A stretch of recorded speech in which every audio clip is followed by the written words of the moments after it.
Welcome to Revenue Mind, a podcast that gives revenue leaders a platform to talk about mental health.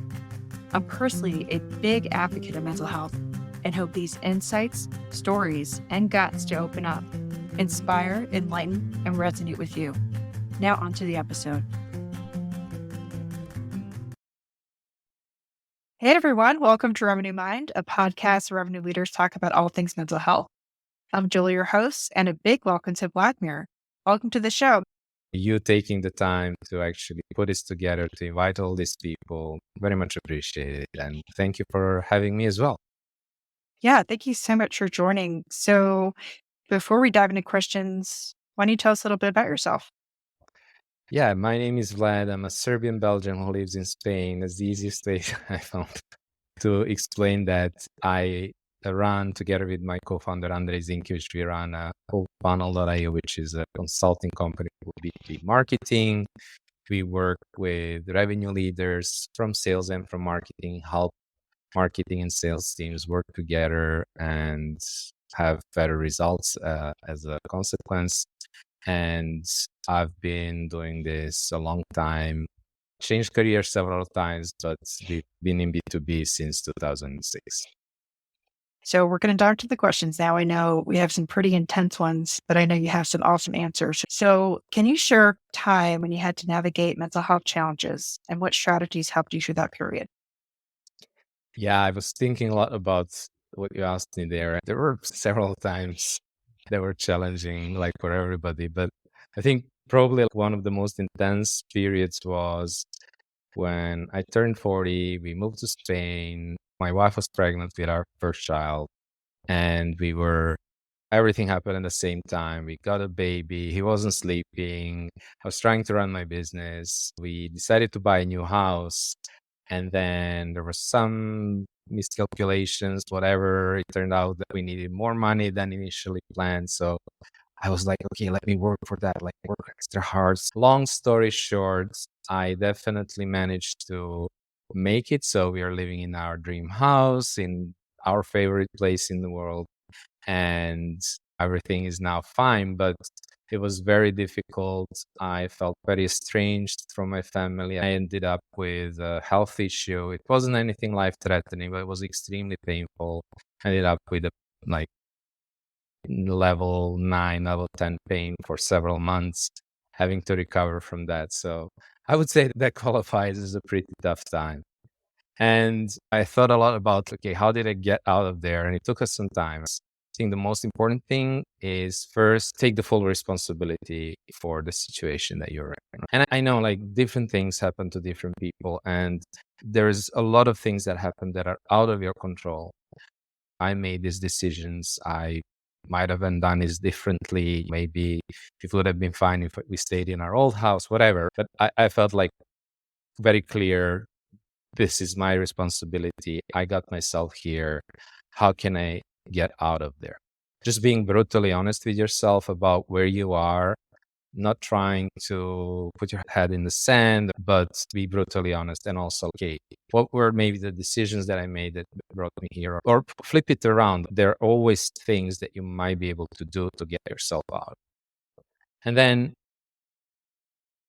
if it is something, I always ask myself then, okay, am I having this problem because maybe of the stories that I'm telling myself, of some sort of a mindset, maybe problematic mindset that I have? Or is it because it's a situation that I might need to try to change? And then also, if it is the problem with the situation, then is this something that I can change, or is this something that I need to learn how to accept and live with? Because some things you can't change. Like mine was, it's a combination of all three, right? And I needed to learn to accept some things, and I needed to change many things, and definitely also change my mindset, especially when it comes to work and money, etc. And so changing the situation may be difficult. It took me, I think, about a year to clean up my mess. And I know that I've done this many times in my life. We moved 2 countries. I'm living in my third country. I've changed career 4 times, and it was always for the same reason, like trying to be in a better place and improve the way that we feel and the quality of our life, and obviously also the mental health and fitness, or whatever you like to call it.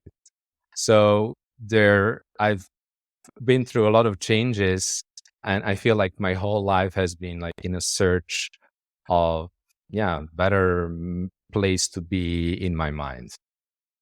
And I think maybe just like one last point there is, obviously changing the situation or mindset, etc., was important, but in this very specific situation, I also needed to learn how to take care of myself and to basically prevent this from happening again, from preventing this kind of burnout from happening again. That makes a lot of sense, and I'm so happy you're okay. That sounds when you go to hospitals and they say, "What's your pain? What's your pain level?" 9 and 10 is the max. So I'm really happy you're all right. Like I said, it wasn't anything life threatening. There was a relatively simple solution, although it took a lot of time.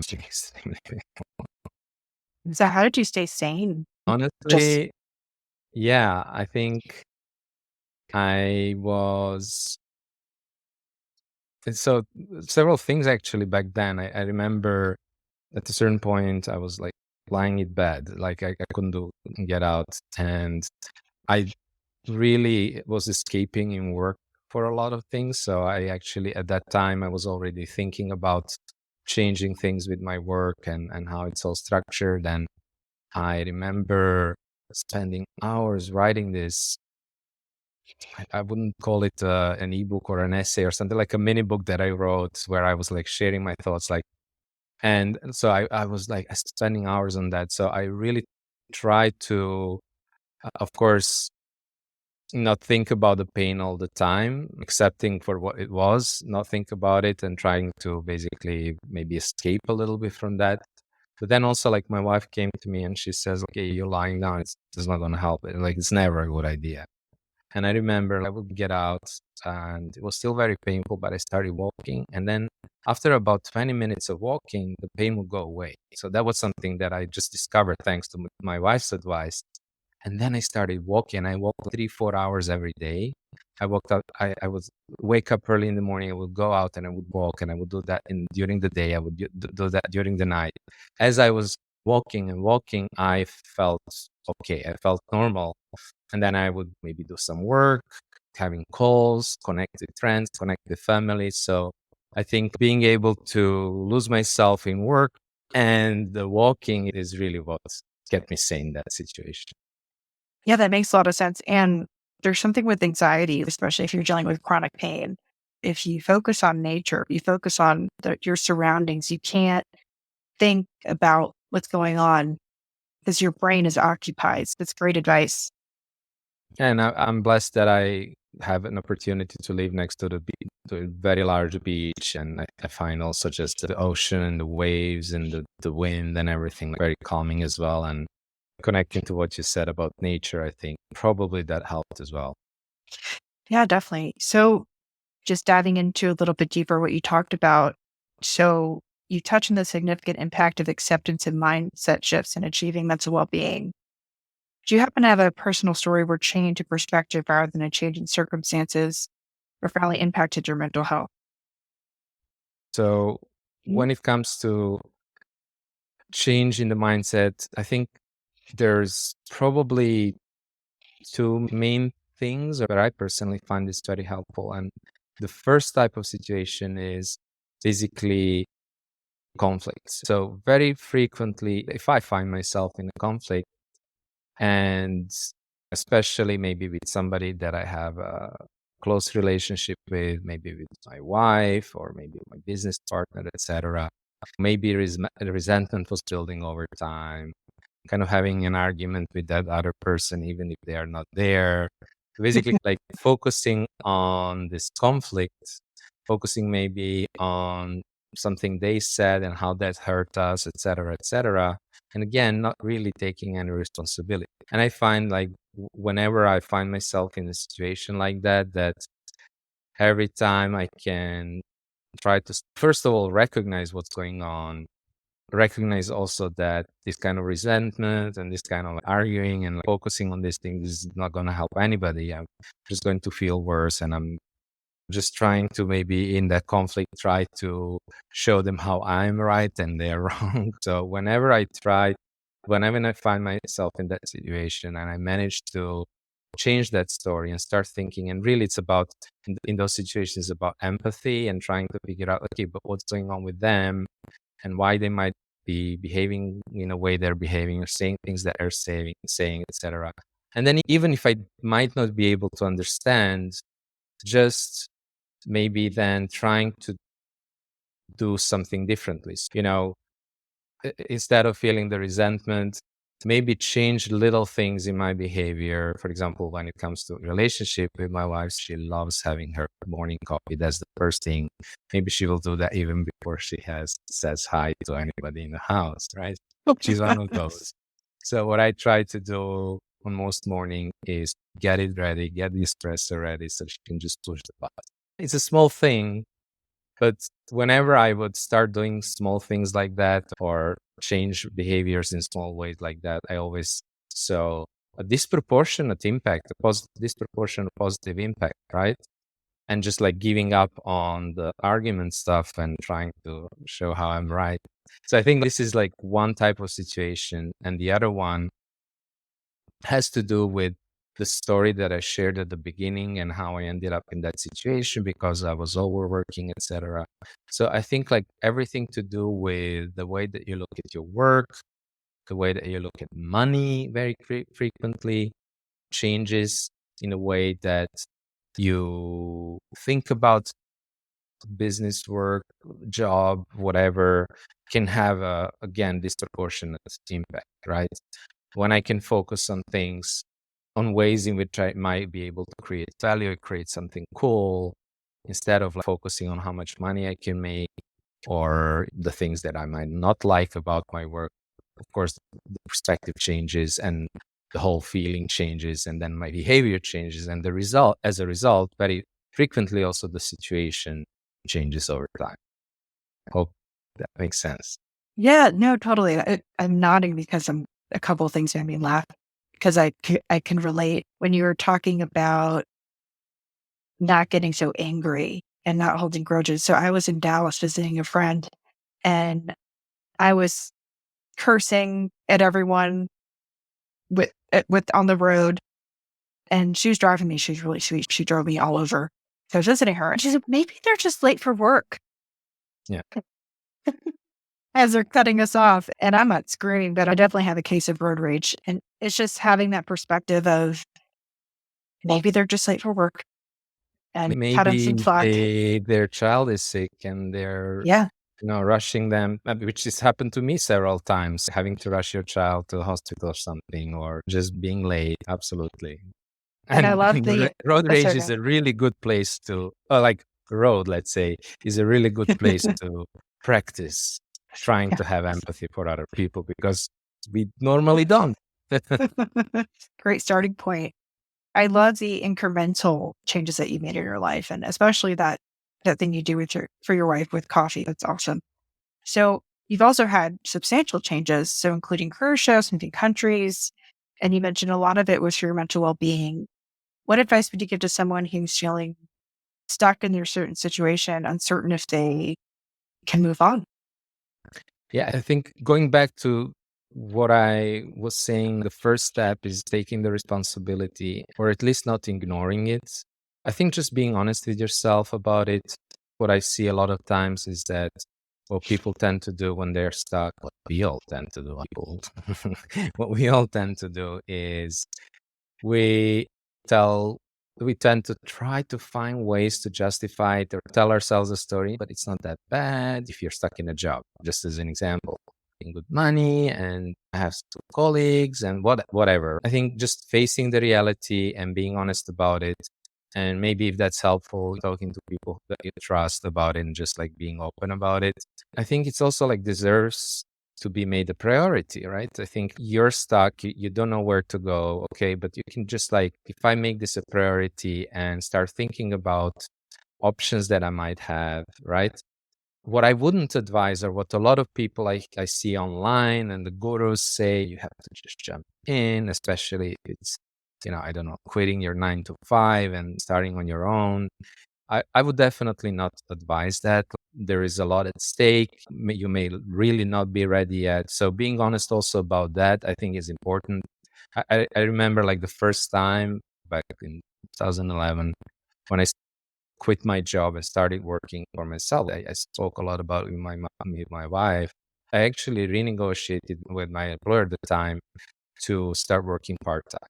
I'm not saying that this will work for you. Not everybody will be lucky that their employer might allow them to do that, but there may be alternative ways in which you might be able to do that. I know that in some cases, unfortunately, not so many cases in the United States, like people in Europe get this chance to taking a sabbatical and keeping their job. I know some people who have done this and changed their career. I know a guy who was stuck working in a well-paid government job, but he wasn't happy there. He took that sabbatical, especially in government. That was a bit easier for him. He went abroad, he studied, he changed his career, he wrote a book. His book did really well, and he's doing now speaking and consulting. He's enjoying that. He's building his own business, but it wouldn't have happened without a sabbatical. And maybe it would have been very difficult for him to make that leap or jump, right? So there may be other ways to do it. You need to plan it. It may require you to restructure the way that you your costs, the way that you're spending money, or maybe saving up, whatever. So I always like to caution, okay, jump in, plan it well, and do it correctly. Don't expose yourself to too much risk if that's not necessary. I remember, for example, with Spain as well, when we had to move to Spain, it was very scary. I was starting to work remotely at the time. It was way before COVID, so it wasn't like accepted. And I was afraid, am I going to be able to make it? Am I going to have enough work? Will people accept me living so far away and working with them remotely? It was long before COVID. And so what we did is, again, we had an opportunity. We decided, okay, we are going to buy something in a way that invest our money in that so that we reduce our costs. And at the same time, if we need to go back, we can just rent it out, like on Airbnb. And so this was an exit strategy that we had just in case. So a lot of things to prepare and cushion this potential risk or impact really, I think, can help a lot. So I'm the most impatient person that I know. And still, I took quite a lot of time. It took me several years to prepare for some of these big moves. And I'm so glad I did it. So I think it does pay off to prepare that well. Definitely. And it's funny on LinkedIn, I don't see it all the time, but I definitely see it when I was on LinkedIn more. I'd see you'll make $5 million if you quit your 9 to 5. And I have a house in Montenegro and I have this perfect life. And I was talking with a couple of people on LinkedIn, or excuse me, in this podcast, and they were saying, yeah, it's everyone's perfect moment. And it's really hard to start your own business. You have to have a lot of people to, like how you mentioned it, like you have to be ready. You have to have work lined up, and it's tough. Much longer. It will take much longer than you think it will take. You may start doing maybe some consulting, and you may while you're building or whatever, but it will always takes longer. Always takes much longer. Yeah, it takes a lot of time. And a lot of people do nights and weekends. Like people don't talk about that they do their full-time job and then nights and weekends on top of it to build their business. So it's really great that you're talking about that. They did that for years. Did that for at least 2 years, working weekends, working nights, trying to build it out. And then doing the part-time thing, still work the weekends and nights. And yeah, it's a lot. But look at what you built. Different people have different goals. And I think that's really important for people to also understand really what they want. Is it because you bought into the hype? Is it because you think you need more money? Or is it like, in my case, really being able to live the kind of life that I want trumps money. And honestly, I didn't understand that. It took me a while to understand that. But then once you get that, this is your value. There's nothing wrong with making a lot of money. Don't get me wrong. But like, how are you making your decisions? For example, in our company, both Andre and myself, like our top one priority, top one value in life for both of us is family, right? So in terms of growth and of revenue, but just because this is something neither of us want to compromise on. I think also understanding what your goal is very helpful as you're trying to make a change, because what you don't want to do is you don't want to go through all of that working extra hours and sacrifice and taking that risk, etc., to then realize, hey, that's not really what I want. Sometimes it's necessary that we all have to learn our lessons, right? And sometimes you have to learn in the hard way. But getting in touch with what's important with you earlier might save you some trouble down the road. So, how did you prevent burnout? Yeah, it's something that I learned very early on. My university offered me a job and I had a lot of exams. And the final thing, I was working like crazy. This is the first time I had a burnout. I was young and it hit me really bad. Like I remember like for 6 months, I couldn't have a good night's sleep, whatever was happening in my life. I just didn't feel good about it. I was really bad. I just remember feeling so all the time. So I like trying to figure out how to prevent burnout for me has been always a focus. And over time, I tried different things and I realized it's actually these different things that work together that help me do that. And it's actually quite, I don't think I'm going to say a lot of new things, but I think a lot of people just don't do it. So the first thing I think would be never worry alone, right? So usually as you're going towards a burnout, there's a lot of anxiety, right? There's a lot of things that are bothering you. So I think like this, the first thing is, and depending how you're raised, I was raised as men don't complain. That's like an old school kind of family. And I thought that sharing and being vulnerable really is showing weakness. That's what I thought. But of course, we all know that's not true. So opening up and speaking about with people you trust, just like connections are the antidotes to anxiety. The more better or the better connections that you can make, the saner you will be, right? So connecting, in my case, with my family, but also connecting with people. For example, we work remotely, and if I lived in a cute part of the city where you can just go out on the street and buy your bread or whatever, you just talk to your neighbors, etc., that's the kind of environment. And so for me, like, this makes a big difference. For somebody else, it might be their game that they're playing with their friends, or maybe they go to church, whatever it is. Like, this connecting also with people that may not be close to you, I think it's also important. And then also making time for real life connections, maybe with your friends or otherwise, especially if you're working remotely. For example, Andre and myself, we don't live close enough, but we do try to see each other regularly. Sometimes we get invited to events. So like last week, we spent the whole week abroad connecting with our communities. That was amazing. That really gives you a lot of energy. Also connecting with yourself. And what I mean by that is understanding what's important to you, what are your values, like really trying to understand yourself. For example, one of the main reasons why we moved to Spain was, I remember the first time we came to Valencia in Spain where we live, I felt at home. And it took me a while to understand, hey, I feel like I'm in my living room because that's how at home I felt. And I was like, why? What's going on? And after a while, I figured out it has to do again with the values, like the values that I share, or things that are important to me, what I value. I share a lot of those values with the local culture. And this was like, okay, so understanding that really, I think, is important to prevent burnout, because then you're focusing on things that you value instead of things that maybe you're sacrificing a lot of yourself for a goal that may not be that important to you, or that's being imposed on you or whatever.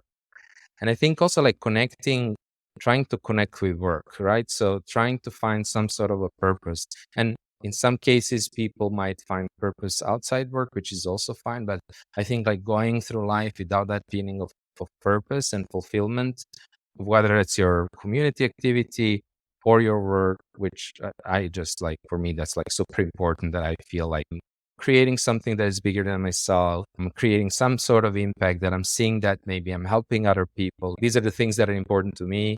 And this is for me. If I don't have that, I would probably get burned out much easily. So that I didn't have that when I was trying to chase that diploma so I can start working, for example, back then. And then also, obviously, we are not a brain, right? So we live in our body. And this is one of the biggest differences. And it took me a while to figure that out. Just regular exercise, sleep, food. This is such an important thing. And the older I get, the more important it becomes. And I know, for example, my wife, if she's doing her Pilates and exercising, and if she's not, it's just like a different person. It's always easier, of course, to see that on other people. I'm sure that's the case for me too. But I know for myself, like if I'm not like maintaining this basic hygiene, I would say even mental hygiene, being sleep, food, and all, and exercise, especially exercise, that would be, uh, I wouldn't be in the same place.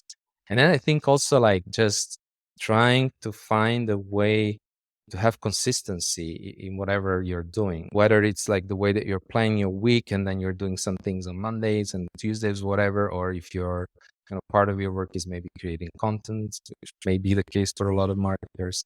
Like having that consistency, I think really helps. And then also obviously like merciless prioritization, right? There's always a lot of things that you could be doing, but what really moves the needle? Because I found that usually it's 20% of things that make 80% of impact, but that we often get stuck with the 80% of trying to do the last 20% and then spending 80% on that if you are a perfectionist, or just maybe doing some things that are not as important. So in other words, what this may mean as well, sometimes just like taking a 15-minute break, going out for a long walk, taking a shower, whatever, just like leaving that thing for maybe tomorrow, you're going to save a ton of time, because instead of trying to figure it out and not moving anywhere, maybe sometimes, oh, maybe I shouldn't even be doing this, or maybe there is a very much easier way to do this. So I think like being very consistent in all of these, I think is really the key. And also not, I think, not burying your head in the sand, being aware of where you are. Sometimes you might need to change, right? Sometimes you might need to change. That's something we already covered. But I think a lot of basic things can help a lot of people. Definitely. I resonated so much with what you said. I was just nodding like a bobblehead. I think what resonated with me the most, especially for people with mental illness, structure is incredibly important. Having a sense of normalcy and structure, and for anyone, obviously, but for people with mental illness, it's huge. So thank you so much for sharing that. So the key pillars that you focused on, how did those all work together for you? It's I found it that I'm, at least maybe that's me, right? But I found it that I'm either in a vicious circle or a virtuous circle, right? And so if I'm not, usually I might start losing out. Maybe I will start not eating as well, and then this might, or maybe I might have a few more drinks than I would normally do, which will start impacting my sleep, which the next day I'm going to be even more prone to stress and maybe not having enough mental clarity and mental space to do things in the right way or to set the priorities, etc. I find this very quickly deteriorates and ends up in a really bad place. But on the other hand, I find that these different activities or areas create the virtuous circle, right? So if I slept well, everything seems better. We are in a better mood. We can do more. The same for exercise, etc. Like everything is just much easier to prioritize. Your resilience to stress is higher. You can deal with things in a better way. You can maybe avoid getting stressed out and burned out. So if I have slept well and done well, I'm much more likely to then stick to my whatever exercise regime or whatever diet or whatever way of eating, etc., etc. So making better choices in general. Basically, all of these are necessary. All of these things are necessary to keep me sane and functioning well. Yeah, I completely agree. It's funny. My partner says, you're just in such a better mood when you work out. I'm like That Jolie 5.0 when I work out. it's the quickest win. It's the easiest thing you can do is at least go out for a walk, if nothing else, or your bike ride, whatever is your thing. You're going to feel 10 times better already. That's the easiest low hanging fruit. So pivoting a little bit, how do you balance the need for a stable environment with the flexibility to change your situation or environment when it necessarily doesn't work with your mental health? Yeah, that's a good question, right? So I think you want to have this stability, right? So to focus on this consistency, taking care of yourself, taking care of the people around you. This is the default, right? But of course, you might end up still in a situation or where you might need to be more flexible and maybe change things. And I think I would say, first of all, don't wait too long. I never had midlife crisis. And the way that I always thought about it is like I had a lot of midlife crises.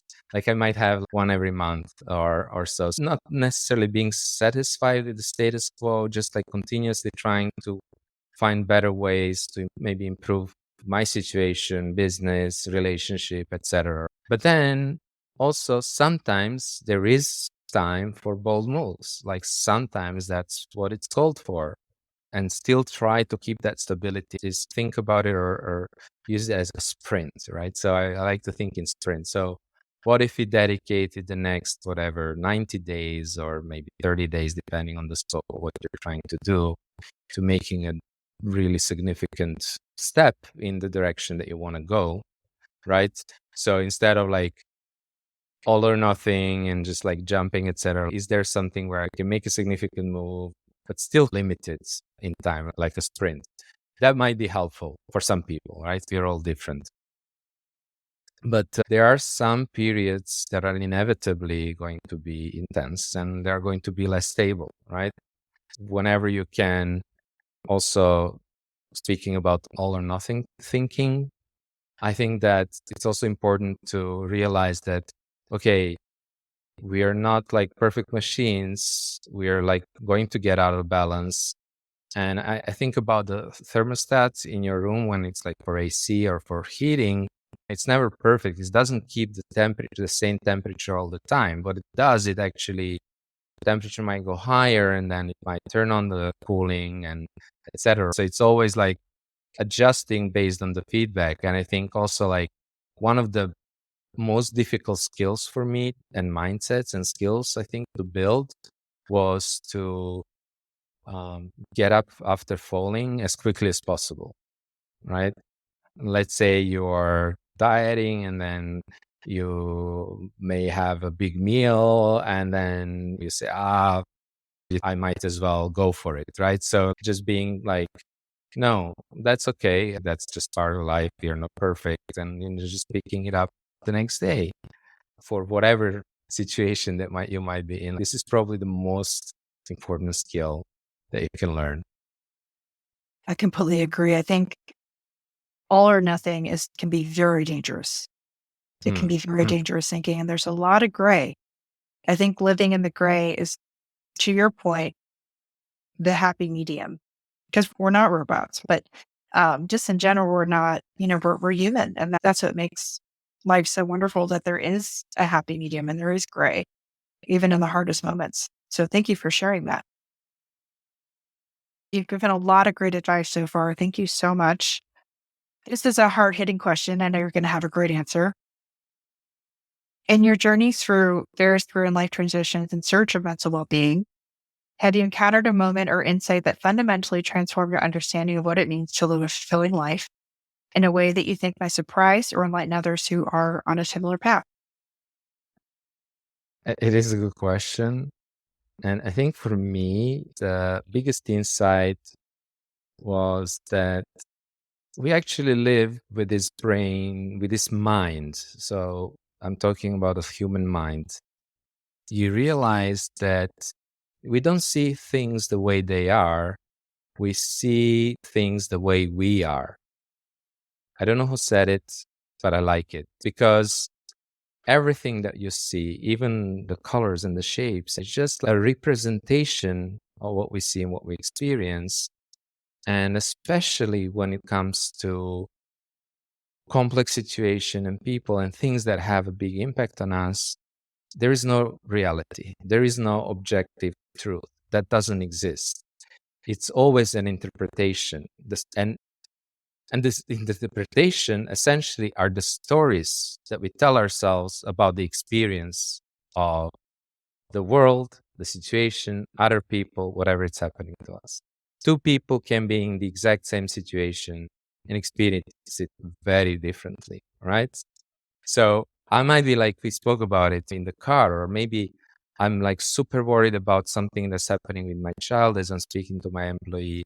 And the employee at the same time might be thinking that I'm unhappy with the performance and maybe even worrying that they might get fired, right? Because somebody else got fired in the organization, right? It's like completely the same situation, completely different reality or interpretation. But that also means that most of the limitations are in our mind. And I think like for me, maybe the strongest example is I've actually been diagnosed with ADHD as an adult. And it's on the one hand, it's been very helpful for me to understand myself. And I had a new lens of looking at some of the things that were going on in my life. But lately, what I've been seeing a lot on social media, this has been a topic that became popular, like on Instagram, whatever. And I see a lot of people sharing, like, if you're an ADHD, it's like normalizing some behaviors, being forgetful or like this, not being able to plan, etc. And I just don't find any of those to be true for me. Maybe I had to work extra hard to figure out how to plan, and it's something that I still have to do every day and how to prioritize.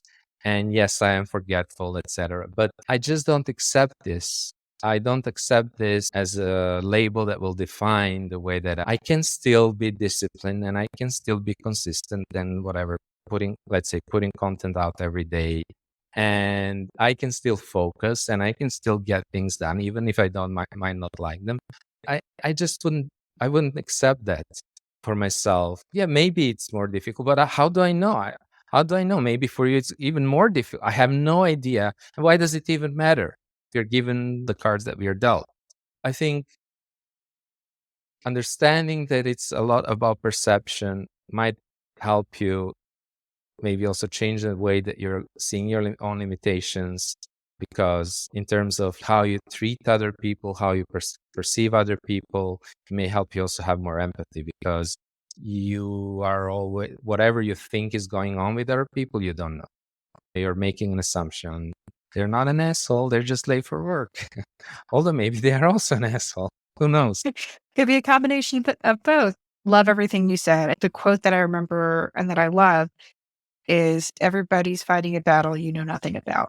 And that kind of encapsulates that understanding of we're all the stars of our own movie, but if you look around, everyone else is too. So you have to understand what other people are going through. This was great. Thank you so much. How can people find you? I think people can connect with me on LinkedIn. We didn't speak about revenue marketing or anything like that. That's what I do every day on LinkedIn. Talk a lot about account-based marketing, go-to-market strategy, share very practical advice about that. I think that's the best and easiest way for anybody to connect. I'm sure you'll drop a link in the show notes. Again, thank you for this opportunity. Really appreciate what you're doing. More people should be doing this, especially like in revenue professions, which are so high pressure.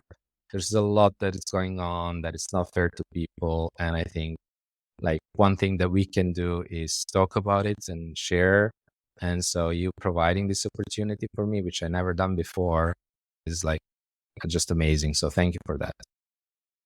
Yeah, of course. This podcast has been a dream come true for me. So I'm really happy that you also enjoyed it. Thank you so much, Vlad, and we'll talk soon. Thanks for listening to Revenue Mind. If you enjoyed what you heard, leaving a review would be super helpful in getting this out into the world. If you're looking for support, you can join our Slack community that focuses on mental health for professionals. Just DM me on LinkedIn, I'll send you the invite. See you next time.